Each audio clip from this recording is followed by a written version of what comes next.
Welcome to another episode of the Ripple Intent Podcast. I am one of your hosts, John Grant, and with me, as always, is Kyle Mishkrowski. Kyle, say hi. Hey, everybody. So, for those of you who are more recent in joining us, Ripple Intent is a volunteer-based community organization looking to change the way we work by bringing a more human-centric focus to the workplace. We are excited to have today's guest join us. He has been an avid supporter of Ripple Intent since the outset, and has really, well, a lot of you may not have actually seen it behind the scenes. He's actually really helped us kind of wrap our heads around some of these topics, helping us to honestly improve our own emotional intelligence, plus bring some of these concepts to the forefront. So we have with us today Clay Cousins. Clay, introduce yourself for everyone. Thanks, John and Kyle. I'm excited to be here. My name's Clay Cousins. I have a small consulting firm I run with my wife called Elevate Momentum, and we focus on a lot of change management work, individual or professional coaching, and group facilitation work, strategy specifically.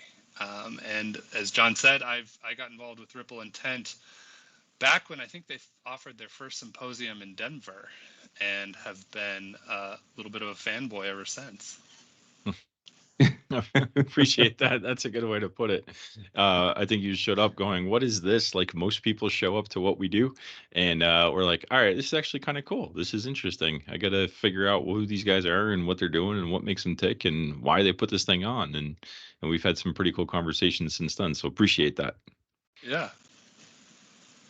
Yeah, absolutely. Yeah, Clay, I know since you and I, first started having some more in-depth conversations, like I said, you've definitely had an impact on my thinking in particular, and how we can be more mindful about how we show up in the workplace. So really appreciate that, and may not have fully shared how much you've influenced that. So thank you. Thanks. So, what we really wanted to dig into with you today, Clay, I know you are a big proponent of adaptive leadership and applying that framework into change management. And so, really wanted to peel that apart a bit. Everyone's office, their workspace, really is some sort of community, right? We're all coming together and we spend a lot of our waking hours with that same group of people in some way, shape, or form. And you have all of the personalities that are bouncing back and forth, right? Everyone comes in with their own focus, and yet we have to come together to actually get things done. And and in doing so, there are business decisions that are made constantly, right? So it can be small stuff like the choice of coffee that we have, or bigger decisions like moving from an office to an open workspace, or even the direction of the business. And so, what does that look like? How do we go about these things? It feels messy, to be honest, for the most part. So I'd love if you could maybe just like help us level set, and share a little bit about the adaptive framework, to sort of tee us off in this conversation. Sure. Thanks, John. I think what's really interesting, you use the word messy, because that sums up where adaptive leadership really starts to sort out how you solve problems. And I think too, looking at a technical space like construction industry, we're often trained to solve technical problems. And so the thing I love to talk through is with adaptive model is you have technical problems and adaptive challenges. And to use a really simplistic kind of example, I talk about road construction. So we've got a great, say, neighborhood street that's got a cafe on it, maybe a cleaners and a park and a playground. And we decide that boy, traffic in Denver is just getting too busy, and so we've got to expand that. We got to turn it into a 4-lane road instead of a 2-lane road. Well, the technical side of that's really straightforward. We know what kind of machinery we need. We roughly know how long that's going to take. We know what kind of materials we need to bring in. We know how much, who's going to operate that, and the design work that needs to go behind that. But what we don't know is, now that we've closed that street off to do it and we're diverting traffic through the neighborhood, what does each neighbor think about that? How do we solve that problem for those individuals or the businesses on that? Well, now all of a sudden that great coffee shop lost their patio, at least temporarily while the street's being expanded, but maybe permanently too. How does that affect them, both as a business, but also as a place that people want to gather? And how do we overcome that? And they've got a different need than, the kids playing at the playground. Maybe it's a great thing for them because now they just watch tractors and their parents are like, I don't have to push them on the swing anymore. This is fantastic. But with the adaptive model, when we start talking about those problems, the things that are really important to understand is that an adaptive challenge can't be solved by authority. So you as a leader in an organization or a government or a neighborhood can't say, hey, you just need to be happy that we're expanding this street. Don't worry about the traffic coming by your house now that it's that much more busy. Whereas when we have the technical problem, somebody can say, hey, just go expand that street. And so if we use that as a framing for how we look at problems, then we can start to understand some of the challenges that we see when we shift into a workspace or any kind of community space, neighborhood, where there isn't sometimes an authority figure available to offer the solutions. And so we have to start talking through, how do we solve these problems together as a community? And what does it mean to me, both as an individual, but also the person next to me? That is simple, yet extremely complex. Yes. So I'm sitting here thinking as you're walking through that, is how many times do you hear that phrase of we gotta look at it from all angles, or gotta understand all the different perspectives.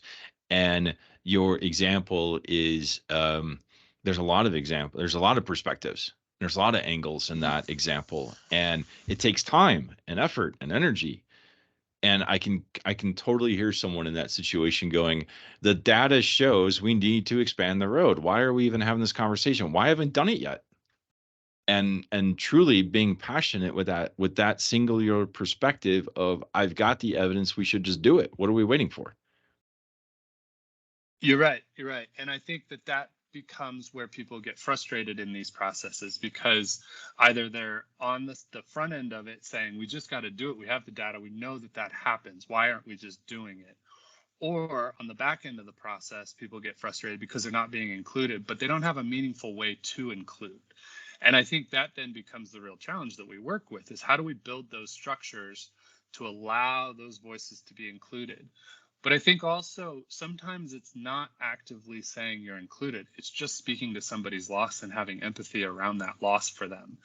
And that loss can be a really unconsequential thing to somebody that maybe lives 4 houses down, where somebody that lives right next to the road being constructed is a much larger loss. And so we have to be dynamic in how we address those challenges as well. And so, we, prior to jumping on and recording this, we were having a great conversation around, have you ever been in an office and somebody takes it upon themselves to change the flavor of the coffee that week because, I don't know, they were a little bit bored with it? And what does that mean for everybody else? Even the non-coffee drinkers somehow are outraged about this one decision that they weren't included in. Oh yeah, you see all the stages when that happens almost simultaneously. You've got everything from anger to depression to acceptance, kind of all at the same time, and it's just it's amazing.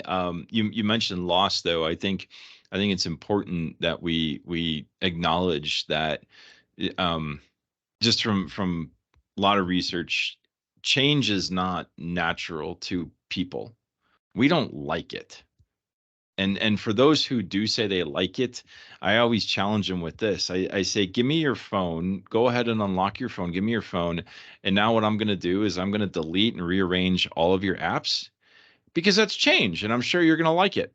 And you can see the emotional and physical triggers that even that concept has when that's about to happen.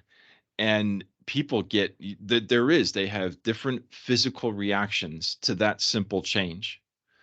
And so when you start talking about these much larger ones and complex ones, or ones that affect more people, the coffee is a great example. Changing the coffee elicits a physical response of loss. I'm not going to have what I had 30 seconds ago. And that is important to acknowledge, especially as a leader, that that type of emotional reaction is very genuine and authentic. And you don't just suck it up and fight through it. You don't power through that. You have to acknowledge that. Yeah, and I think what's great, or a really interesting statistic that goes along with this that's important to keep in mind is that, and I love using the coffee example because I bet people change the coffee and there's 5 people that have never liked the coffee that are upset about it. But what's important to know is that somebody they will stick with something 4 times longer than they need to that's not serving them because they're unsure of the unknown of the change of doing something differently. So in that example, gosh, I hate this coffee every day, but I don't know what it might be worse if I change it. So I'm just going to stick with it. I'm just going to keep going to it. And so I think when we talk about kind of the culture in organizations and whatever level we set at, and the other thing that I love, I'm going to digress a little bit, love about the adaptive leadership model is when we're talking about these adaptive challenges, we talk about leadership coming from anywhere in the organization to solve these problems. So it doesn't need to be a hierarchical thing. And I think then when we talk about leadership is really driven by flexibility, and flexibility comes from knowing yourself. So once you start, I listened to the podcast last week and you guys went over great detail around strengths. And as you mentioned in the podcast, you could have gone even further. But StrengthsFinder is such a fantastic starting point to start learning about yourself. So then you can drive flexibility in how your decisions. So when that coffee in the office does get changed, you know how you're going to react to it. So then you could help support other people through that change, whether good or bad. So it can be really powerful in that sense as well. Well, I'm totally going to use the strengths analysis the next time we change coffee. There you go. I will say, just as a point. So, we didn't talk about that before, but that was me. I didn't realize I knew I didn't like the coffee, but you figure out how to add the sugar and the creamer to make it palatable, and then you've got to go and figure it out all over again. I was like, I didn't like it in the first place, but now it's something different. Oh, I got to figure it out all over again. Oh my God. How many times have we said in construction, we're in this business because we love solving problems? Isn't that a problem? New coffee. Now you got to figure out the right mixture. It's a chemistry experiment. I mean, you've got this, yet here we are. We love problems, just not like those. True story. And I'm curious, do you put in the construction schedule to make sure everybody has an opportunity once the construction trailer's up to figure out their coffee mixture appropriately? Do you count for that? That's awesome. I think we should. But actually, that's a great way. So, even again, right? This is such a simple example, but it is applicable on so many levels. So, even to reframe it, and I know we often, talk about when people get frustrated, like, don't look at it as a challenge, it's an opportunity, you know. But even in the idea, like whole context, as you're going to change the coffee and you just tee it up, hey guys, right? We're going to give you an opportunity to rework your chemistry mix on making the coffee the way you like it, right? As opposed to, hey, guess what? I changed the coffee flavor this week, right? Are you telling me after the fact? I get to prepare a little bit and think about it in advance. Yeah. So that's that whole communication piece, right? Like, how do you communicate in advance that we're making a change? Whether it is it's the road construction in front of your house or we're changing something in your office space. Yeah, and that's tough. And I think it's over communication in the sense that you're giving people the opportunity to buy in through that by giving them that hey, here's how we're going. Because at the end of the day, too, we all process differently as well. So one person might read every single email that's come through. One person might have chat at the coffee container that, or the coffee pot, to say, hey, did you hear this is coming down? That's how they're gathering their information. One person might not even pay attention at all, and it just happens, and they're like, well, there was 35 different emails that went out. How come you didn't know this was happening? And they're upset about it. But it's tricky, and so you also have to recognize that as we talk about these communication levels, we've got to build in how are we going to cover the most people. But again, coming back to it, recognizing that not everybody's going to absorb that information because they all do it differently. So we have to be prepared to then get them after the fact. Here's how we're going to do this. Here's why we're doing it. Do you have any comments on this? And not asking comments because you might change it, but asking it so they can be heard. So it's interesting. I'm thinking of let's build on expand on the coffee example, the road example. So we're going through a where I live. There's a roundabout being constructed, and if those of you listening don't know what a roundabout is, be very, very happy. For those of you who do, you know that it's you're converting an intersection that used to be typically a 4-way stop or a 2-way stop, and making it a circular thing. Think of Chevy Chase when they went to European vacation. Exactly. Look, kids, Big Ben. 12 hours later, they're still in the roundabout because they can't get out.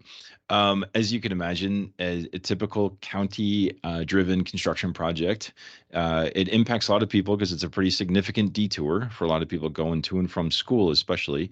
And so it was supposed to be done before school started. Well, they extended it 4 months, just out of the blue. Told everybody 4 months. It's going to take that much longer. So of course, a lot of public outcry, Facebook especially, because that's where they announced it. A lot of comments, a lot of opinions, and in this case, the county has chosen to react to those comments in silence.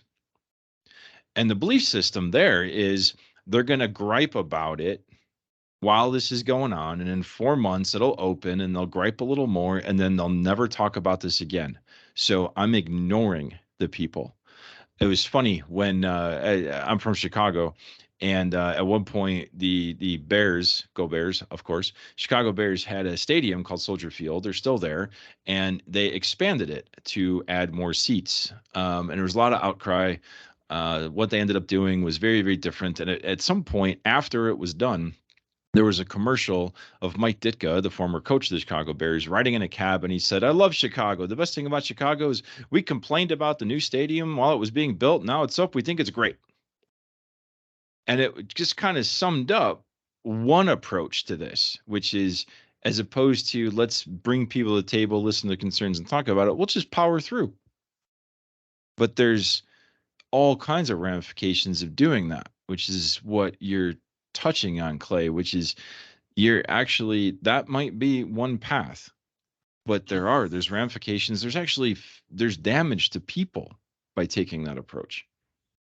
There is, and it's tricky because sometimes it's just you have to start and you have to recognize that is. But I think going into silence doesn't solve anything, because the challenge with that is that then people make up their own stories, and that's then usually, from my experience, starts to cause more problems and more firefighting, because you're having to undo stories that aren't actually true.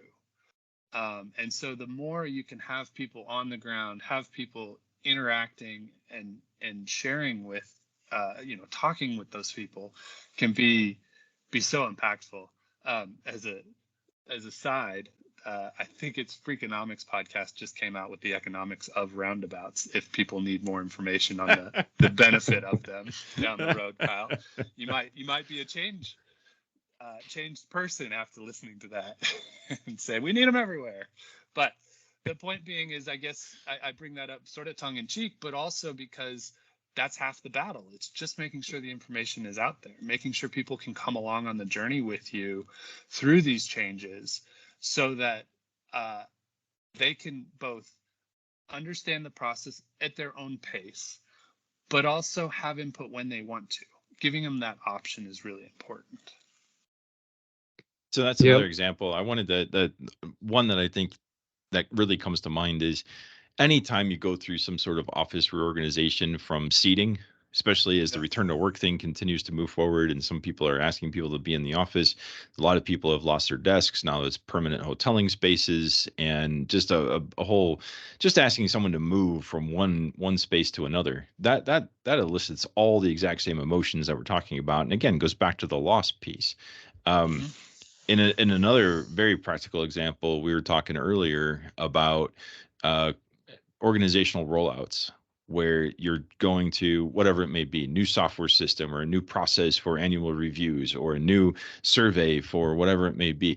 All of those require thoughtful leadership, adaptive leadership. And like you said, it has to start with yourself, but it doesn't matter what the example is. These all elicit very much the same feelings, the same thoughts, the same reactions, and knowing yourself and how you're going to do that, and then having that heightened awareness of others, I think, is one of the biggest keys, regardless of what the context is. I mean, we laugh about the coffee piece, and it is very genuine, but on a much more business practical application, those other examples are very true and very common in our day-to-day lives. Yeah, 100%. And I think that's where so coming back to the technical side, especially technically trained people to get stuff done, find it really hard because we have to step out of that mindset of, we know the solution, here's how we're going to do it. And I think once we're able to start actively identifying and splitting out the challenges we're working with into technical problems and adaptive challenges, that's where we start to have success in slowing down a little bit and not just saying, well, the data's here, this makes sense. Because you have both of those in any problem you're trying to solve. So there are some technical challenges with moving office. We've got to decide, are we taking these walls down? What kind of desks are we using? What's the time frame? Do we have the right data hookups? All those little things are really technical, and they're really important for productivity as we do that. But we have to also slow down and say, okay, what other factors do we have in there, versus just saying, hey, we're rolling out a new office space. This is when you'll be at this desk. And you're going to sit at that desk without giving any context. Like I've been in office teams where we would reorg because we were growing quickly, I don't know, every 3 or 4 months. And it was moving. It was like, well, first, this technical team, all the engineers need to sit together. Well, that sort of works. So now all the project team, whether they're admin, finance, engineering, they should all sit together. And so there's this constant shifting back and forth around the office. And some of it was exciting because you got to meet new people and you got to do that. But some of it was so disruptive that it actually started extending our projects out by 3 or 4 months because, we're taking away time and energy from moving the people. We're taking away some people on moving day just wouldn't even show up. So now we're having admins move their stuff for them because they're like, oh, I'm not dealing with that. This is the 4th move I've had in 2 years.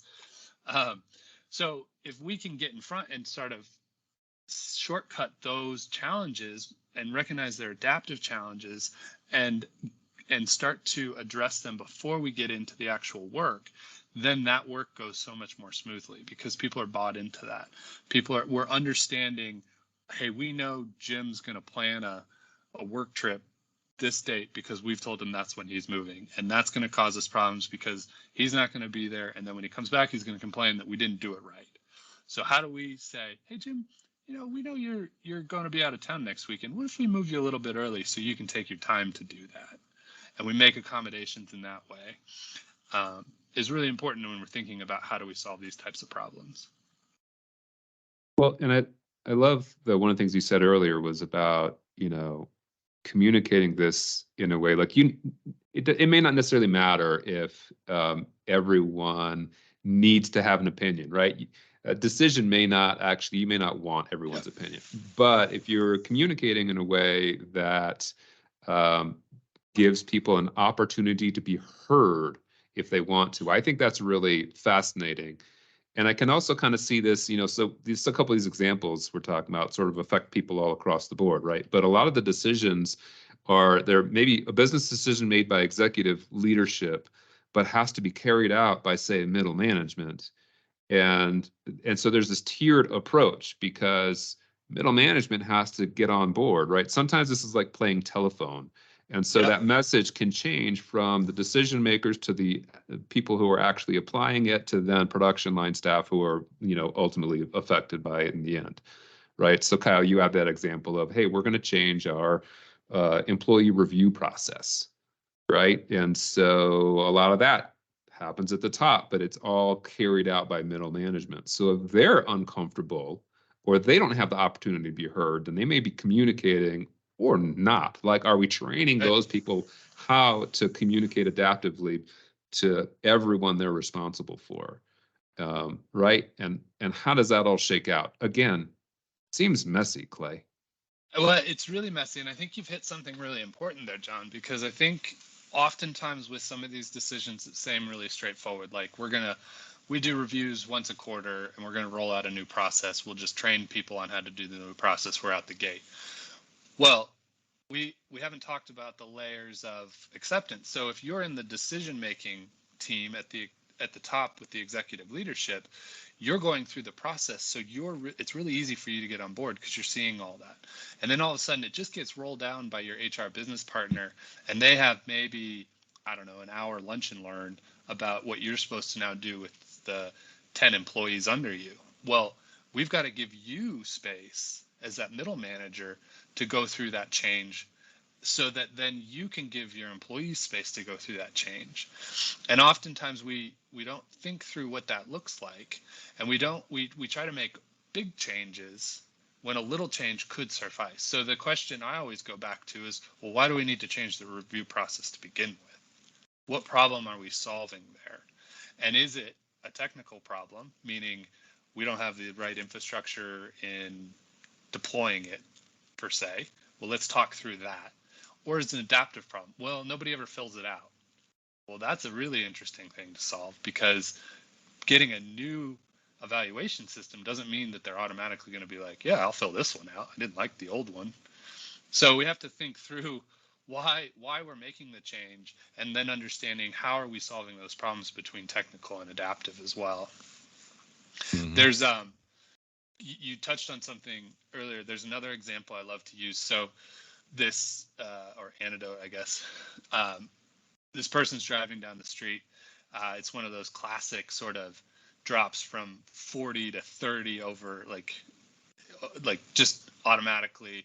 So anyway, speed trap, cops right there, gets them. They're going over the speed limit, writes them a ticket.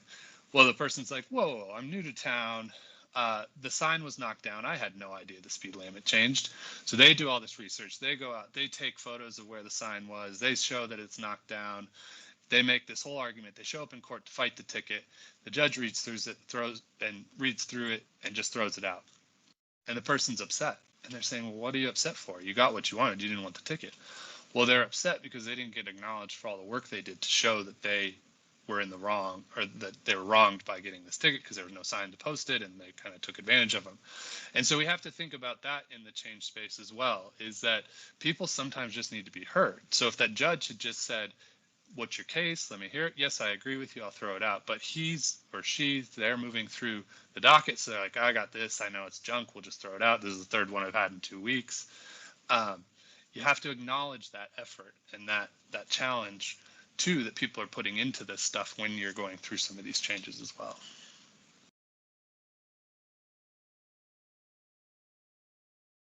Yeah, that's really interesting. I mean, that whole idea, I just think that we don't necessarily, and I recognize we're getting a little close on time, is we kind of, one of the takeaways I'm getting out of this, and I'm just processing out loud, so I apologize, but it's that whole idea of, are we really giving people the opportunity to be heard?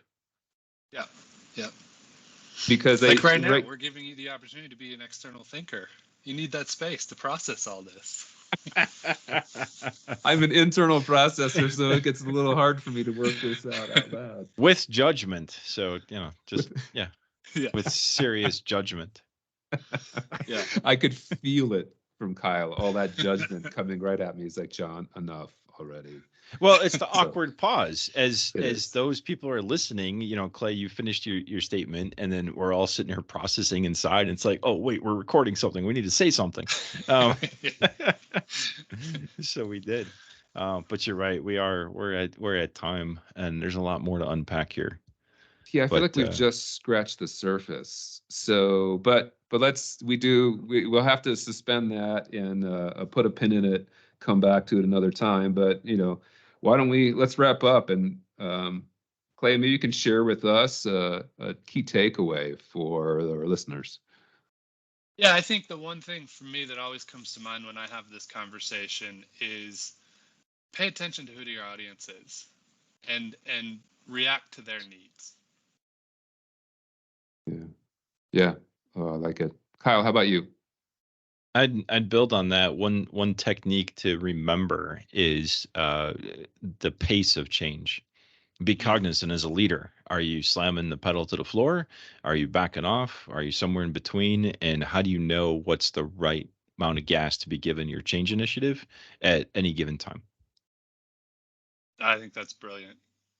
I like to think about it as running a marathon. You can pick it up when you're going downhill and have a little momentum behind you. And you might need to slow it down if you're going uphill to let everybody catch up with you. Well, and some of that too, I think it's about there's change fatigue that comes across in there too, right? So again, like how much are we communicating the why? And give it, and then giving people that opportunity to be heard. I think that all really sits with me. I think we often forget to communicate the why and just say, hey, this is what's coming. Yeah. So, well, thank Clay, you so much for having me. Oh, thank you very much for being here. This has been a great conversation. Always love talking through these topics with you. So we really appreciate your insight. Thank you. Appreciate So it. listeners, thanks for joining us again. You can find us online. If you enjoyed this, go listen to one of our other podcasts and come join us at an event. We have breakfast clubs in locations all across the country. You'll find those at our website, rippleintent.org, or come join us at one of our symposium. And with that, we'll let you get back to the rest of your days. Thanks for listening and being with us, and we'll talk with you on the next episode.